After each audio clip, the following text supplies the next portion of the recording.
Oke, perkenalkan saya Suka Faisal Maula dari Analytic and Data Science Batch 13. Sini akan menjelaskan proyek klasifikasi penurunan emisi negara di dunia menggunakan KNN sebagai upaya menuju NZE 2050 gitu ya. Mohon maaf nanti mungkin tidak terlalu teknis secara itu karena ini hasil karya ilmiah gitu ya.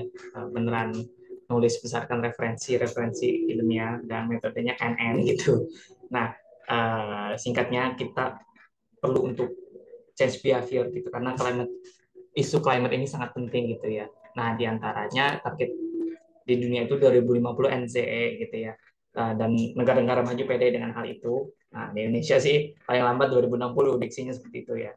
Nah, kita juga yang salah satu fundamental yang paling penting adalah perjanjian Paris pada tahun 2015 gitu ya. Jadi kalau ada orang keluar-keluar tentang climate action nggak tahu perjanjian Paris itu nggak usah didengerin gitu ya.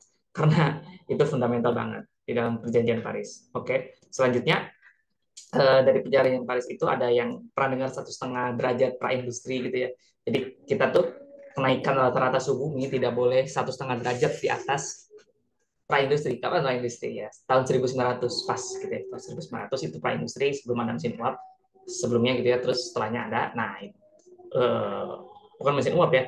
Tapi intinya industri industri 2.0 kayaknya, 1.0 itu yang di highlight. Nah, kalau emission itu eh, ini patokannya itu adalah 1990 gitu. Kenapa 1990? Karena pendataan baru dimulai tahun 1990 tentang CO2 emission yang ada gitu ya. Nah, datanya aku dapat dari mana? Nah, kita lihat yang Y ini gitu ya, keterangannya ini. Nah, naik apa turun nanti kita coba lihat. Nah, aku scraping mostly dari World Bank ya, benar-benar satu-satu benar-benar satu-satu dihitungin berdasarkan negaranya gitu ya. Totalnya ada 150 negara gitu. Kecuali untuk indeks persepsi korupsi aku dapat dari transparency.org. Itu familiar juga bagi orang yang sering meneliti tentang politik gitu ya. Kita lihat CO2 emission. Di sini contoh Afghanistan. Nah, ini kita bisa lihat ya 1990 sampai 2019 gitu ya. Nah, kalau pernah lihat IPM, indeks pembangunan manusia atau HDI gitu ya bahasa Inggrisnya, itu pun dari 1990. Kenapa? Karena komposit indeks tersebut baru ada juga tahun 1990 gitu ya. Jadi 1990 itu banyak yang ada gitu. Contoh Armenia di sini berhasil menurunkan kan total emisinya di negara tersebut. Berarti aku klasifikasikan sebagai nol gitu ya. Nah, ini Algeria naik, berarti aku klasifikasikan sebagai satu dan lain seterusnya gitu ya. Nah, aku bahas juga metodenya KNN di sini ya. KNN salah satu metode lazy learner gitu ya. Nah, eh, ada XYZ situ contoh ya. Ini ilustrasi terjadinya KNN. Nah, dia ada XYZ situ 3 kelas. Nah, terus ada titik baru titik P. Nah, di titik P ini kita akan decide. Kita akan coba tarik dari titik P ke beberapa titik terdekat. Nah, beberapanya yang disebut K di KNN. K nearest neighbor, gitu kan. Nah, ternyata P-nya di sini, K-nya sama dengan 5. Berarti dari P ditarik 5. Nah, ternyata diklasifikasikan sebagai X 4 kelas, 4 titik gitu ya. Terus P itu lebih dekat ke Z 1 titik aja. Berarti kan X yang menang, majoritinya. Nah, berarti P itu diklasifikasikan sebagai kelas X gitu ya. Nah, berapa K yang optimal di aku? Kita bisa lihat nanti. Ini belum terupdate ya. Nanti aku update karena ini masih private. Uh, Oke, kita lanjut dulu ke Python-nya ya. Jadi di tulisan di sini kita bisa lihat K-nya masih 19 ya. Karena aku ada update beberapa data gitu ya. Update beberapa data. Nah, kita bisa lihat sini ada negara GDP per kapita, emisi, HDI, CO2 emission per kapita, innovation index, corruption perception index, dan penduduk. Ulas singkat aja ya. GDP PDB per kapita, PDB biasa gitu ya. Sepertinya nggak usah perlu jelaskan. GDP per kapita itu adalah PDB dibagi banyak penduduk. Nanti ini aku drop gitu ya. Kenapa? Karena takut terjadi multicoloniality gitu ya, karena benar-benar GDP per kapita itu diperoleh dari GDP bagi penduduk, jadi GDP per kapitanya aja yang aku out. Terus emisi tadi Y-nya gitu ya 0101. HDI ya kita bisa tahu HDI itu indeks pembangunan manusia, semakin tinggi semakin baik, rentangnya dari 0 sampai 1 gitu ya. Nah, itu United States sudah 0,93. Nah, kompositnya di HDI adalah pendidikan, ekonomi, kesehatan. Nah, CO2 emission per kapita mudah aja, total emisi dibagi banyaknya penduduk gitu ya. Nah, satuannya dalam ton, innovation index ya kita tahu semakin tinggi inovasinya, rentangnya dari 0 sampai 100, tapi most likely kayaknya paling tinggi di angka 70-an, 80-an ya. Nggak kayak HDI yang angkanya memang udah hampir 90. Lanjut, corruption perception index semakin tinggi semakin bersih. Aku ulang, semakin tinggi semakin bersih dari negara-negara tersebut gitu ya. Kayak Jerman di sini ya, kita lihat indeks 3, Jerman 80 gitu ya. Nah, terus China 41 ya. Nggak usah disebutin gara-gara apa. Terus misalnya ini 136 Central African Republic ya. Di Afrika mostly ya gitu. Cuma 25 doang. Oke, penduduk ya dalam juta satuan di sini. Aku drop GDP per kapita, aku drop negara. Kenapa? Karena cuman kode aja gitu ya. Terus kita lihat ternyata negara yang berhasil untuk menurunkan emisi cuma 41 gitu ya. Jadi ya itu.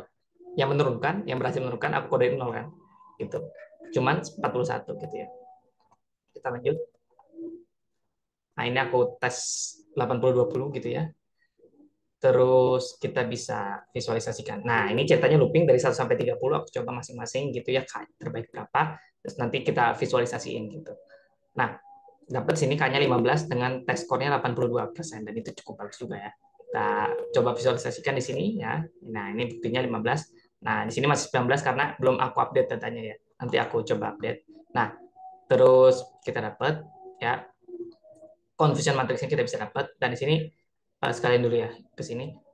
Recall-nya 90% untuk apa true positif itu lumayan bagus gitu ya. Berarti bisa menggambarkan true positif gitu ya. Yang gagal menurunkan emisi benar-benar tergambarkan 90% kan baik juga ya. Tapi untuk yang true negatif belum belum cukup baik ya. 0,62 masih kurang gitu ya. Dan memang datanya imbalance juga.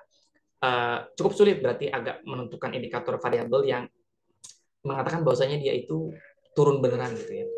Ah, dan mungkin juga datanya memang sedikit karena kan negara di dunia nggak bisa ditambah gitu ya. Negara di dunia cuma 200 ya 190-an plus plus gitu ya yang terdaftar di PBB. Nah, aku meneliti sekitar 150 gitu. Nah, kita bisa coba ROC curve-nya dapat trade off antara tes dan trainingnya 82,5 gitu. Dan ini cukup bagus juga. Nah, terus ya ini nanti bisa diupdate lagi berapa angkanya gitu ya. Ini juga nanti aku update. Ini juga tadi di Python udah ditampilkan ya. Dan ini nggak jadi ditampilkan ya.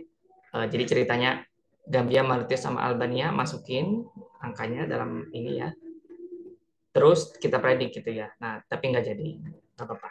Nah, eh, sebetulnya ini adalah hasil karya ilmiahku untuk lomba esai gitu. Jadi memang tidak terlalu teknis secara statistik gitu. Walaupun aku anak statistik, tapi lebih ke penulisan lingkungannya gitu ya.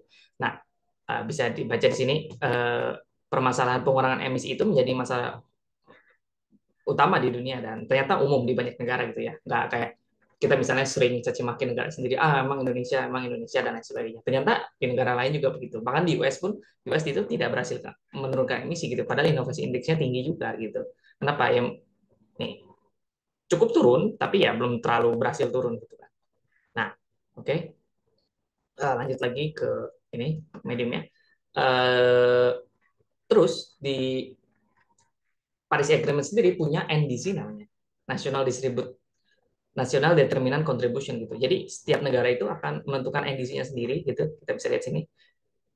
Kita tuh naik gitu dari sebelumnya 29% ya yang didukung internasional menjadi 31,89%. Ini ada di Bappenas, silakan menterinya Suharto Monoarfa. Silakan bisa dilihat gitu ya. Terus oh ini target yang bisa kita itukan sendiri gitu ya. Nah, usahakan sendiri. Terus kalau dukungan internasional harapannya 41% gitu ya. Yang emisi yang bisa diturunkan naik jadi 43,2% dan itu sangat tidak realistis gitu ya. Di tahun 2030 disuruh segitu. Karena Paris Agreement janjiannya sampai 2030 untuk yang National Determined Contribution yang emisi gitu. Dan itu sangat tidak realistis. Kenapa? Karena mengingat coba kita lihat Indonesia di sini naik terus gitu, bahkan nggak pernah turun gitu. Jadi itu ngaco aja gitu ya. Dan kita juga punya Just Energy Transition JETP, Just Energy Transition P-nya aku lupa apa. Itu tentang pendanaan-pendanaan asing masuk ke situ, terus dikelola dengan baik gitu ya. Terus EBT kita rencananya sampai tahun 2030 sekitar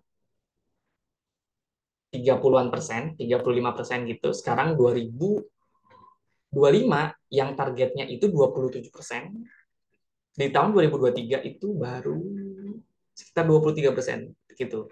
Nah, itu pun masih jauh dari target EBT gitu ya. Jadi di EBT ini energi baru terbarukan gitu ya. Jadi berapa persen sih listrik kita, sorry ya, belum dijelaskan, power supply kita itu dari eh, sumber daya yang tidak menghasilkan emisi. Contohnya air, surya, nuklir, dan kawan-kawan gitu ya. Di Indonesia baru 23% EBT-nya. Jadi itu masih jauh dari target negara kita sendiri gitu ya. Tapi itu nggak masuk target NDC.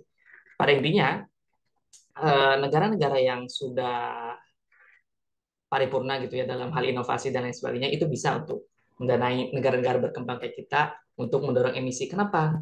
Di Indonesia penduduknya banyak, berarti kebutuhan akan listriknya banyak. Maka dari itu harus banyak inovasi-inovasi tentang pembangkit listrik dan mulai masuk tuh pembangkit-pembangkit listrik yang ramah lingkungan gitu. Contohnya di Indonesia mengembangkan geothermal, kita juga mengembangkan gas alam gitu ya. Gas alam itu menghasilkan emisi, tapi lebih rendah jauh daripada batu bara. Dan kita punya gas alam lumayan. Nah, eh, jadi saran yang bisa saya berikan adalah kerjasama yang baik gitu di bidang green financing gitu ya. Terus bisa juga ada tax karbon, perdagangan karbon gitu ya. Jatah perdagangan karbon di Bursa Efek Indonesia itu baru launching gitu ya. Uh, dan ini juga sesuai dengan target SDGs poin 13 tentang climate action dan poin 17 yang terakhir tentang partner for the goals gitu ya. Oke, demikian saja. Mohon maaf kalau tidak terlalu teknis. Walaupun saya tahu output Pacman mungkin agak teknis, tapi saya menjelaskan dengan field saya, statistik. Tapi kebetulan di sini hasil bekas karya Emilia, pas lomba, dan lombanya tentang isu lingkungan gitu. Terima kasih.